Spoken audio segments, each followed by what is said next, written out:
All right, everyone, welcome into a deck building panel. So we have an illustrious team of pro deck builders here for you, semi-pro. We're going to basically go through, introduce ourselves, and then we're going to talk a lot about different aspects of deck building. I think we all have experience in different areas, so we're hoping that we can add value to you if you're more of a casual deck builder or if you want to kind of build on the higher end. Hopefully we can add value to you guys' experience as deck builders and Marvel Snap players. So to introduce myself, I'm the Jolly Roger. I'm primarily a TikTok Marvel Snap creator. I've been doing that since global launch, and I'll pass it over to Binks. Nice. Yeah, I'm Binks. I'm everywhere at Binks Plays. I do different off-meta decks every single day, so I try and do different deck building things, a little bit more on the casual side, a little bit on the competitive side, but just try and do a little bit of everything to try and do something different every single day and try and find new archetypes and things like that. My name is ChaosPro. For those that don't know, I stream on YouTube. Don't forget to like, subscribe, and hit that follow notification button. Basically, my main premise on building decks is just I usually try to go for the flashiest and most, sometimes and most practical combos. But usually I try to think outside the box. So. Hey everyone, my name is Shiva on socials at ShivaCCG. Yeah, I think similarly my deck building process and the way I think about decks is really just trying to make the most versatile and just versatile and good into most matchups. And yeah, excited to be here with all of you. Hi, I'm Fiona Shade, Fiona Shade Stories on socials. So I'm a Series 3 incomplete player who is still competing on tournaments. I think my first tournament was the Snap Ops 2, and I got to second place with a 1600 CL and a mostly pools 1-2 deck. And so for me, a lot of what I think about is how to counter the people who do have the meta decks and the complete collections. And since starting playing in March, I've hit infinite every single season, as well as doing this. So I like to think about how to do this despite your budget. So I think we wanted to kick it off with just saying, how do we get started building a deck? Does anyone want to kick us off with like, what's your first thing you do when you're like, opening Marvel Snap, ready to build? Yeah, I can start. So for me, I like building decks that have some surprise factors, have some flexibility. I take a lot of inspiration from Binks, actually, of building stuff that is still competitive, but not necessarily the top meta deck, which is, there's multiple ways to play Snap, and that's one of the great things about the game. So for me, I really try to build multiple play lines where I'm not locked into, like, for example, Shuri decks. If you don't draw Shuri, you're probably retreating a lot because you're relying a lot on that one card. Whereas a deck like Rocks and Hawks or a Darkhawk deck, for example, has multiple play lines if you don't draw the Darkhawk. So for me, I just like to try to innovate in that space and make a deck that has multiple play lines, multiple win options, and is competitive and surprising. Yeah, I'll jump in and talk about this a little bit too. I think that deck building and trying to do something different as often as possible can sometimes get a little bit samey, and it's all about trying to find ways to pull away from that and to pull away from being super samey. So for me, I always think that I start with like an idea. It could be, I was talking about a little bit today, even over lunch, like talking about like Ronin Surfer maybe is something that I want to be messing around with or trying next week, or just kind of starting with an idea and one or two different cards that kind of fit that idea. And once you get that core down, it's all about just kind of building and trying to think about every turn of the game what you're going to be doing. So I do think that you want to have a foundational idea and a foundational direction to go with the deck, being it like a core package. You can think of like a discard package, with like MODOK and Apocalypse and Swarm and Dracula, or a Darkhawk package where you're going to throw Core, Xabu, Rockslide, and Darkhawk all into the same deck. And then once you have that package, you can either try and find an additional package to add into it, or you just kind of fill it with support cards that make sense. So support cards that support your curve, turns where you're not necessarily playing many things, trying to find different pieces that can fill into those spots. And then as Roger had already mentioned, finding some surprise cards. I pull this a lot from Educated Collins. If you guys follow him, I think that he's a really amazing mind in Marvel Snap Snap. Just a super amazing mind. And he talks about surprise cards as one of the biggest ways that you're going to win cubes because, if you just net deck the most popular deck and you're facing someone and they're good, you get to the end of the game, they're going to know if they're going to be able to win or lose against you, and you're usually only getting 1 or 2 cubes. Whereas if you have some of these surprise cards and your own little splash that you can add into this deck, different ways to win where your opponent won't actually expect it, that's where you're actually going to get those big plays where you're winning those 4 8-cubers. Your opponent throws their hand up in the air like, I had no idea that was going to be happening. So it's kind of that. It's having a direction, filling with support cards, and then adding your own spice with different surprise cards and different things that are more you is going to be the best way to build a deck. So yeah, basically whenever I'm thinking about building something, it starts off with just world domination. You just got to go for it. No, I'm just joking. But real talk, whenever I'm building something, a lot of the things that I actually like to do is a lot of the OTAs is always like my first go-to. When something gets touched or buffed or, just in general, I immediately do the first thing is thinking outside the box. And what that can mean is like, I'm going to use an example like a Cerebro 5. I've been using Cerebro 5 for the last couple of seasons, just like as a side deck, and he consistently is getting nerfed for my deck. For instance, Dr. Doom, Forge technically, and I actually have been using Forge in a Cerebro 5 for a while. I would do things like Cerebro Forge into like Wolfsbane. It's a cheaper cost to get Wolfsbane. It's more affordable, and you can also do things like Forge +2 into like a 0 into Titania. That's like 13 power, and it's just a really affordable cost. And that's one of the things that you have to think about when you're making a deck is the affordability, and is it going to conflict with other cards in that deck? So like for instance, when you have a Ronin deck, for instance, I was just talking to Binks at lunch with this. It's it's not just about their card text as well. Like you have to think like, okay, I win by having cards in their hand. How do I control their hand? Well, someone like Darkhawk, you don't just put cards in their hand, but it's also about thinking about things outside the box, like cutting a lane off. If you cut a lane off from them, like Storm or Professor or something, you actually you take away their ability to play. And when they can't play more cards or dump out more cards, like even with Wave, it just gives you that viability to have a more consistent power for a card that's usually considered pretty mediocre. So, yeah, I think I agree with everything they said. I think when I sit down to like start looking at decks, I think you either start with an idea or a card that you want to try to make work, right?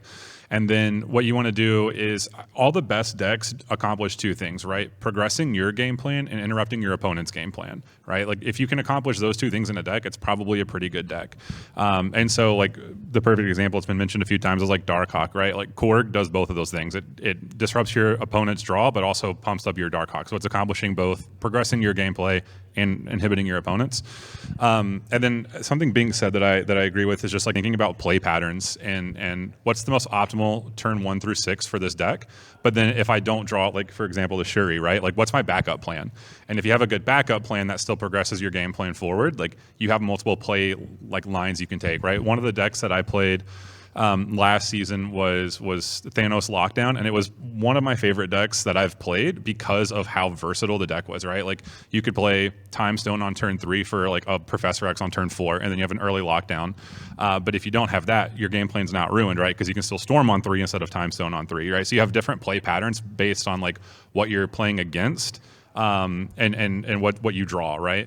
And especially with Conquest and when you're in the Infinite Conquest, like you don't know what you're going to run up against, so you want to have as much versatility as possible. And the other part of that is something small that's like kind of unique to Marvel Snap. I come from other card games where like I played Magic the Gathering for a long time and things like that. And obviously there's no sideboard in Snap because it's only 12 cards and there's no need for a sideboard. But like I think about my flex spots as side cards, right? Where it's like, I'm probably not going to play this in every matchup, but when I have a matchup I need it in, I'm going to be very happy it's in my deck. And so thinking about like flex spots as your sideboard has helped me a lot, like make my decks more versatile and like make my bad matchups not as bad, but doesn't interrupt what I'm trying to do. So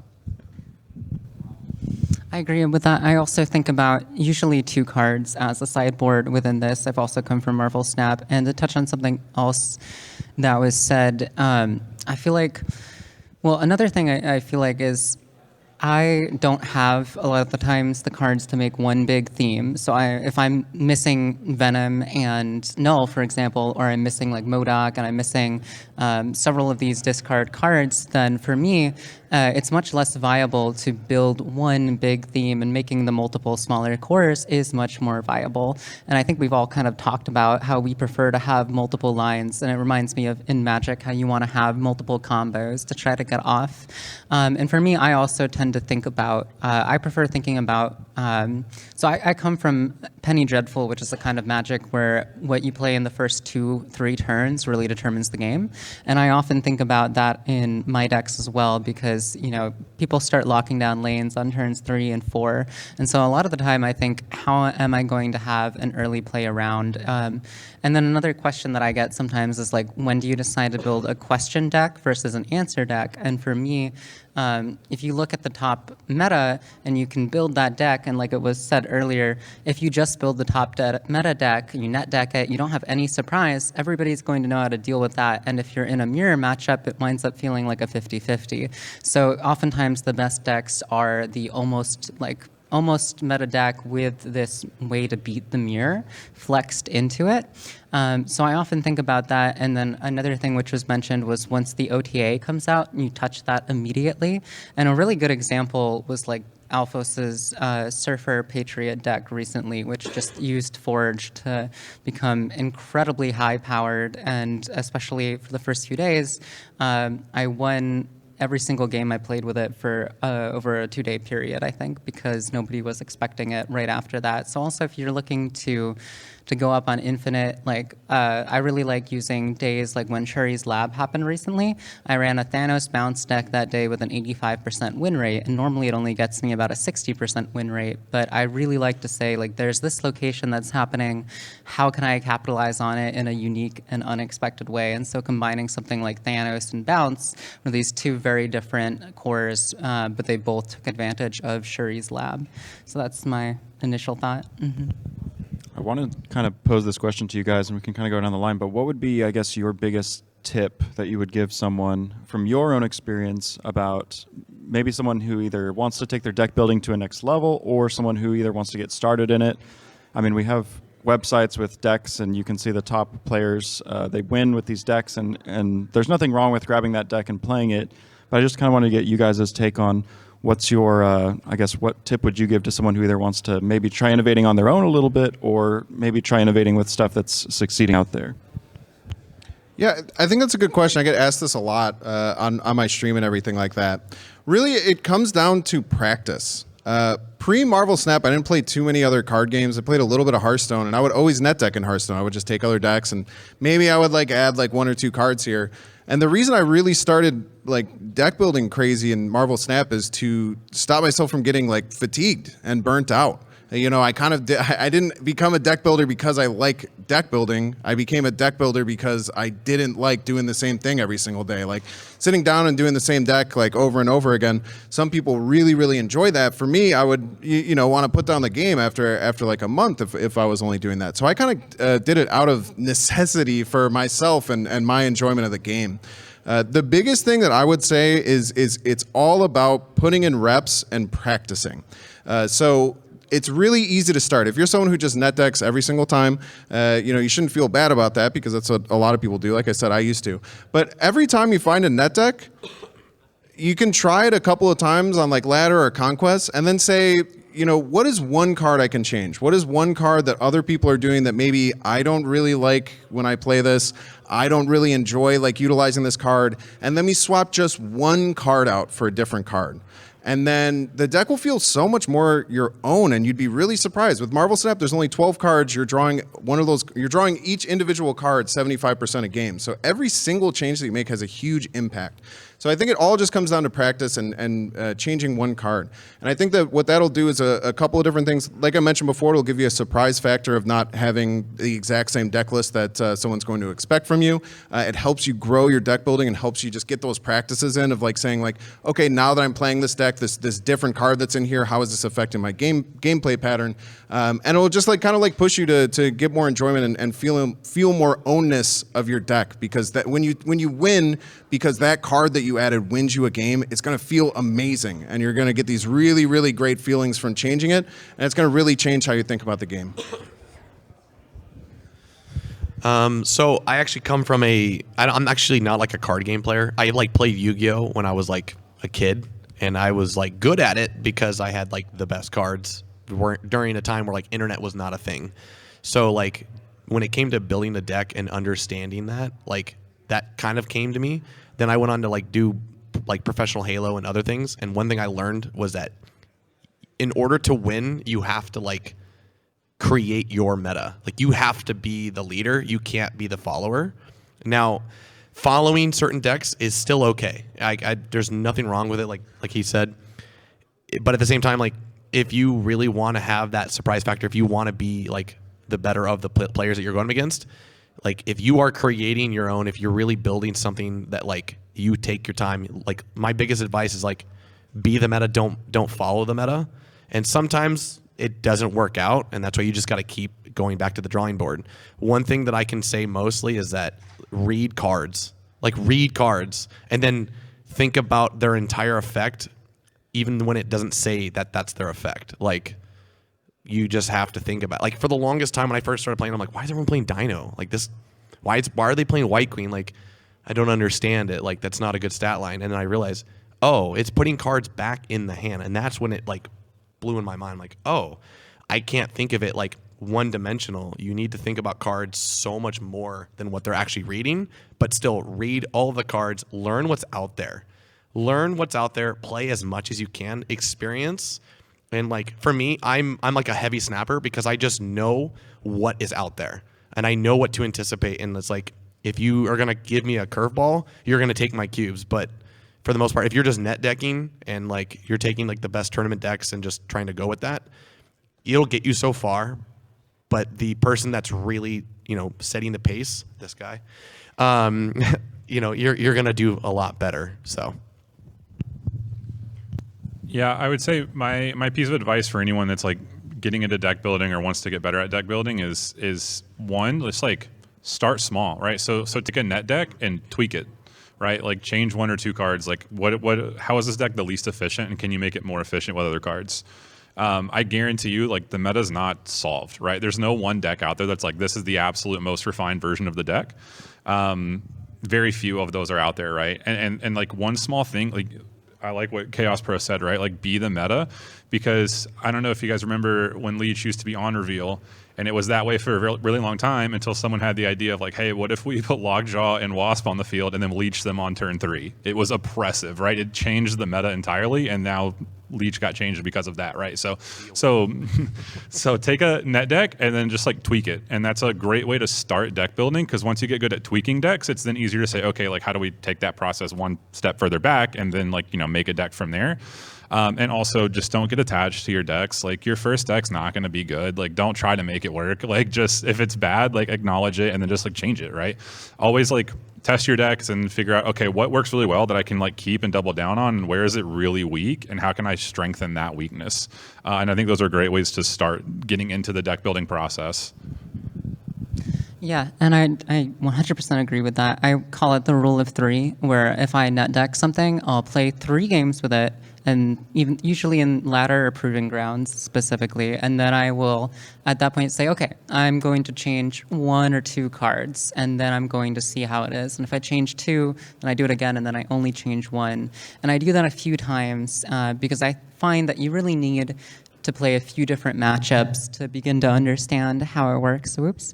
And I also enjoy, sometimes if I see a core that I really like, and this is like a way you can take it one step further, is if you you look for cores that are out there. You look for one that you think like I will be able to enjoy seeing the line on this, and it will be particularly easy for me to know when to play these different cards, because you need to play a deck if you're going into a tournament or going into Conquest. You don't necessarily need to play the deck that is all pool 3 and higher cards. You need to play the deck that you anticipate how to counter other decks with. So it needs to be something that you ultimately find fun and enjoyable in a sort of repetitiveness to some extent, or a sort of like learning how to use these cards. And another thing I would recommend as a Series 3 incomplete player is that most of the really wonderful tech cards and a lot of the information cards, like obviously not Mirage, but White Queen, but so cards that give you, or even Cable, Mantis, when you're like really lower collection level, these cards give you an understanding of what your opponent is doing.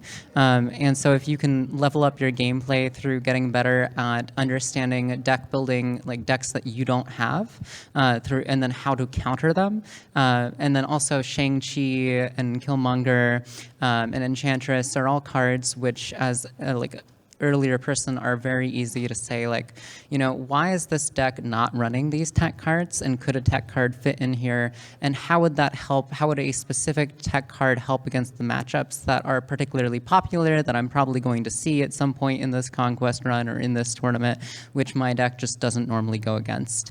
And then at the same time, you know, you also, if you're running Devil Dino, it's like you have to be careful where you play Enchantress, not hit your Darkhawk, etc. But for me, when I'm feeling more adventurous than just taking one net deck and changing one card and doing the rule of 3, I tend to say, here's a core that I think I could really enjoy, and I will always know when to play the cards in this specific core. How can I balance it with a second core, which has, usually I want a core to have like 2 cards which are unique to it, and then up to 2 cards which overlap with a second core, because I want those flex spots. And so I don't want to have 3 or more cards that I need to happen to win. I don't want my line to have to be like Wong, Shuri, and then like another card after that, because it's just too easy for the Wong and the Shuri to get disrupted. So I prefer, unless like, you know, the Wong or the Shuri also is a part of a second core. Like there's another core with the Wong, there's another core with the Shuri. So for me, I tend to do this thing where I find a core that I like, I say it's up to 2 cards unique to it and 2 cards which could flex into another core. So right now, that's why next week I'm going to open Spotlight caches for Silver Samurai, since I have Black Bolt and Stature, and then Silver Samurai, and overlaps with Stature, but also with Swarm. And so you get these cores which overlap with each other a little bit, and don't say like, okay, I need to have these 3 cards or these 3 cards. It's like I need to have this card, or like one of these 2 cards, and then a couple other cards that relate to them specifically. Did you want to answer this one? And then I have a question to bring to the... Yeah, absolutely. So I agree with everything that was said. I think for me, if I could boil it down, I'd give 2 pieces of advice. The first one would be get comfortable with failing with a deck. Like practice it. And this was a hard thing to recommend back when we didn't have Conquest, because there was no proving grounds or practice arena, basically. So when you recommended that to someone, if they're in the ladder and they're like in the 80s and they're pushing for infinite, they're not really interested in potentially messing around with a deck and failing and trying new stuff. So I feel like now that we have proving grounds, it's a much safer place to go in. And don't worry about winning, don't worry about losing, but go in and just really test the deck and get comfortable with losing, failing, testing, trying again, because as I think Shiva said, your first version is not going to be the best version, right? And then, of course, as you do that, you'll kind of figure out the cadence that you want to run with the deck. The other thing is don't ever get married to a deck. Like fall in like with a deck, but never fall in love with a deck. And what I mean by that is be willing to be fluid and flexible with a deck, right? If you're playing a deck and armor is in that deck and there's a big destroy meta and then an OTA happens and no one's playing destroy and Shang-Chi's not around, like you don't need the armor anymore. Like ditch it and try something new, right? Decks, for me, are always fluid. And so just be willing to constantly change. And again, if you go back to that, like Bing said, you got to practice, you got to fail potentially. Try it, change it. It's succeeding for a while. The meta's changed. Try it. It's succeeding for a while. Meta's changed, and so on. So I would say for me, those are the 2 biggest things that I've tried to, champion and embody in what I do. And when I recommend something to someone else, that's the nice thing about those steps is they help you become a better player. And that's not something that is just a rote thing. You learn the meta, you learn the decks, you learn the cards better. And then, if someone posts a deck, you're already thinking like, yeah, I probably wouldn't play this card in there. And it helps you kind of make your own decisions and kind of level up as a player. Real quick, I just want to add one more thing. Tech cards are their own separate meta, and never forget that. It's literally like every season when you see a new Battle Pass card coming out, you're like, okay, it's going to be a lot of Destroy. It's going to be Armor and Cosmo. They've seen no play for a long time. Armor and Cosmo are going to be prevalent again. So just, that is its own meta. Like, they are completely, like, tech cards are really separate in their own right when it comes to a meta. Like, you'll have your meta decks, and then you're going to have your meta tech cards that you're going to just need to either protect yourself at all times or, those are going to be your aggressors. So that's it. Well, it's really responsive. It's like a responsive meta. It's not entirely separate, but it's reactive. Yeah, and there's it kind of like ripples, right? Because because Destroy is so good, then Cosmo is good, and then on reveal decks are bad. So it's like this really cool thing that happens with, a new card being added every week where really like the tech cards kind of ripple into the rest of the meta. And just like we said, that's the whole reason we're having this is being someone who can be ahead and try and like find something that's like the new hotness. It's a really, really rewarding feeling, and I think that it's something that's really cool once you take advantage of it. The next question I wanted to kind of pose to the panel is something that as content creators we get 1,000 times a day, and that's about swaps. So, Marvel Snap is built to be a game where, it's pretty cheap to get most of the cards and it's incredibly expensive to get all the cards. So a lot of people who are watching, a lot of people who are playing don't have access to all the new cards or all the Series 5 and Series 4 cards. So my question to the panel is, when you get that question, hey, I don't have this card, how do I swap it? What is your thought process for that, and how do you go about making suggestions that are going to change the deck while still trying to keep the original core? Well, I think there's two thoughts I have a lot of the time, and sometimes that the card you're swapping out is good on curve, and sometimes it's good as part of a combo with another card. And so a lot of the time people will say like, oh, I should switch like my best 2-drop or my best 3-drop into this deck instead of the card that was there. And sometimes it's actually better to put a 1-drop or a 4-drop in instead because it synergizes with a card in the same way that the one you're pulling out did. And then on the other hand, sometimes, Nightcrawler is not a good replacement for Jeff a lot of the time. So, and there are probably times where it is, where it really is just about the move. But it's a lot of the time it's like, no, you do want a second 2-drop. So it's not always replace synergy with synergy, but look at whether this card is functioning as just being a really good curve card, or if is it functioning as fulfilling part of a combo. Yeah, I think one, I just want to reiterate something again. Like, I agree, Jeff. Nightcrawler is not a Jeff replacement. I promise you, it's not 99% of the time. That's probably my most asked question, but that's probably just because I play Jeff in every deck.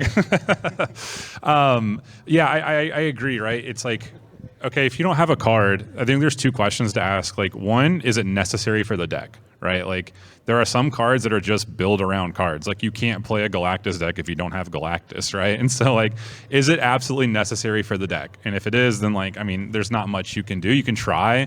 How do I replace Mr. Negative in this Mr. Negative deck? What am I supposed to do? You wait for the peak to happen.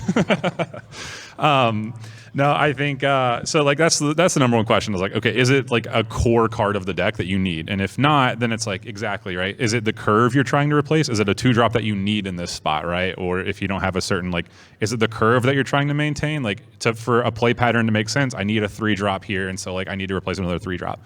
And then if it's not, then it's like, yeah, what's the card accomplishing? And are there other cards that accomplish that same thing, right? So a good example of this, it's a really easy swap, is like, I don't know who wouldn't have like some of these cards, but like if you don't have an Enchantress, it's like, but you have a Rogue. It's like, I mean, you can do that, right? Like, it's not quite the same, but like if you're looking for something to disrupt Darkhawk, they both do that, right? And so it's like, that's an easy swap to do. And so there are some cards that are easier to swap than others. But again, it's looking at like, okay, is it the mana curve you're trying to preserve? And do I need to replace the like mana for mana or energy for energy? Or is it the functionality of the card that I'm trying to replace? Or is it just a tech card? And is there like an almost equally good tech card I can put in that spot as well? So. So it's pretty simple. You just pay to win. So I'm just joking. I'm just joking. Just get good, pay to win. No, I'm joking. Actually, this is actually a pretty unique take.